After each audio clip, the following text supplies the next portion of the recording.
Hello, your friendly neighborhood me is here. So I was thinking, that's thinking is never a dangerous thing to do. Sometimes you just do it, and I've came to the conclusion that Google has put backdoors into Android. Now, not into Linux itself. Linux itself is viewed by hundreds of thousands of people, some of them huge corporations that are in just doing some very shady shit, so they don't want any backdoors in their actual software.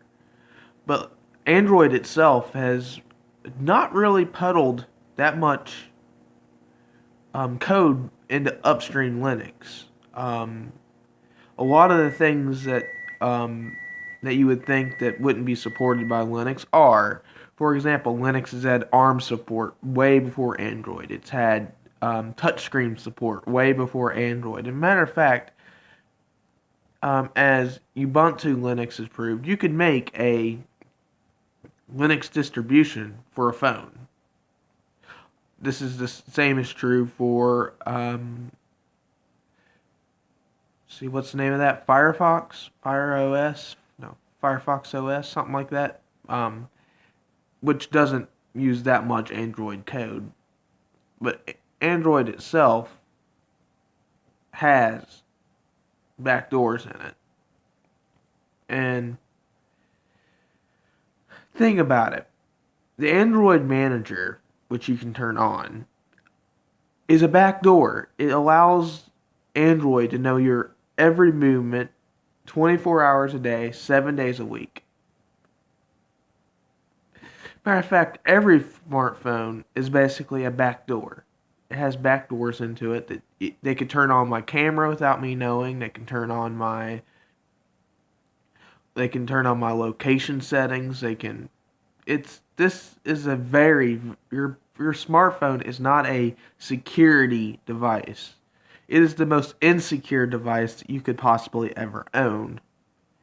And as I was sitting here and thinking about that, I realized if you have a smartphone, you've given up a lot of your privacy. Unless you put your smartphone in a Faraday cage every time you put it up or something like that, then. But other than that, matter of fact, there are Faraday cage phone cases. They work wonders. I've seen them. They were used on a job site for construction workers. Basically, it works on the principle that once the case is closed, the phone can't receive or get any signals. The only way the signal you will get a signal to your phone is if the case is opened for a phone call. Then they close it. That that way they don't cause any undue explosions or anything at a job site. It's a very, very good system to have in place. But yes, so that's just me. The government doesn't need to access your phone. Companies can do that for them. Bye.